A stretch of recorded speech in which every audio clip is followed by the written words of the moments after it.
Yo tout le monde, c'est Marco, j'espère que vous allez bien et aujourd'hui on va découvrir ensemble une souris modulaire, la Corsair Glaive. Allez c'est parti, let's go!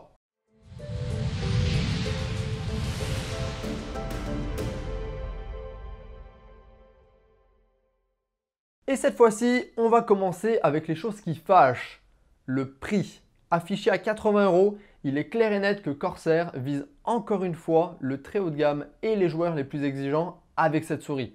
Reste à voir si elle les vaut bien. Au niveau de l'emballage, noir et jaune comme d'habitude, avec les différents points forts de la souris affichés dessus.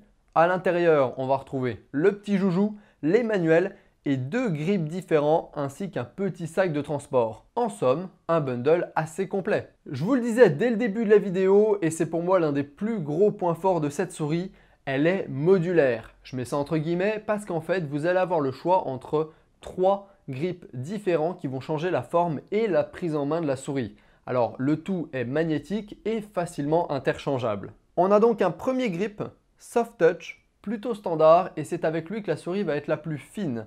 Le second grip est un tout petit peu plus large et également antidérapant afin de mieux la tenir.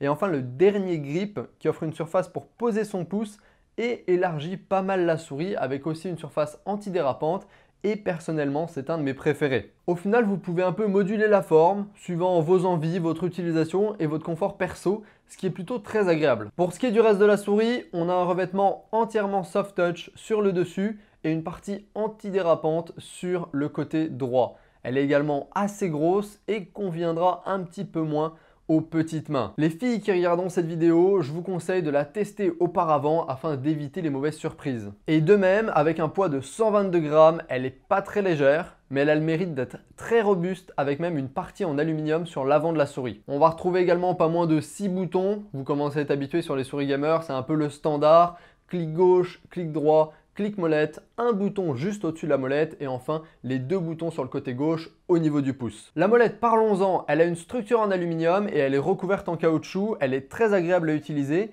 et puis les deux boutons sur le côté également, ils sont faciles à atteindre parce qu'ils sont plutôt de très bonne taille, ils sont même assez gros je dirais. Au niveau de la connectique, USB 2.0, câble tressé, de la bonne qualité comme d'habitude chez Corsair, j'ai rien à rajouter de plus, rien à redire, vous êtes habitués. Voilà. On va parler maintenant un petit peu logiciel et éclairage et comme vous vous en doutez certainement, tout est paramétrable et personnalisable avec le logiciel Corsair Utility Engine. Encore une fois, vous pouvez reconfigurer toute votre souris, changer les boutons, faire des macros, etc. Mettre des trucs en fonction des applications et tout et personnaliser également tout l'éclairage parce qu'il y a 3 zones RGB plus un indicateur de DPI qui vont s'éclairer quand la souris est branchée si vous le voulez ou non. Bien évidemment. Et je tiens à rajouter un énorme point esthétique sur l'avant de la souris une fois que vous activez le RGB qui est juste splendide. Ça lui donne un look hyper agressif, voiture de course avec l'aluminium et tout. J'étais en train de faire mes plans à la caméra, j'étais genre waouh, damn, c'est beau. Bon, pitchoulouloute, c'est bien beau tout ça, mais niveau utilisation, qu'est-ce que ça donne? Eh bien, la combinaison entre le revêtement soft touch et le bon profilage de la souris, si jamais vous avez des mains assez grandes et qui conviennent, eh ben c'est un véritable bonheur pour la prise en main et le confort d'utilisation. Autant chez Corsair, j'avais détesté la sabre parce que j'arrivais pas à l'utiliser, je trouvais ça pas agréable, etc.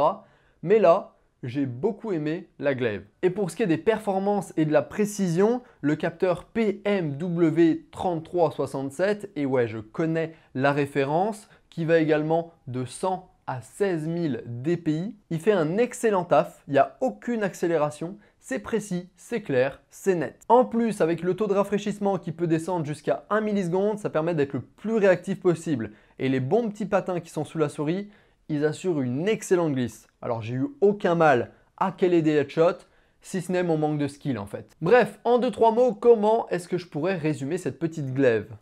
Qualité et finition au top, modulaire, très plaisante à la prise en main, RGB, RGB, RGB, RGB. Ouais bon, aussi un peu cher et des dimensions assez grandes qui conviendront pas forcément à tout le monde ou à toutes les prises de grip, notamment les claw grip qui vont être un petit peu déstabilisés. Voilà, c'est tout ce que j'ai à vous dire sur cette souris. Dites-moi ce que vous en pensez. N'hésitez pas à liker si vous avez liké, disliker si vous avez disliké. Comme d'hab, laissez vos questions, remarques en commentaire. Et sur ce, moi je vous dis à ciao, bonsoir.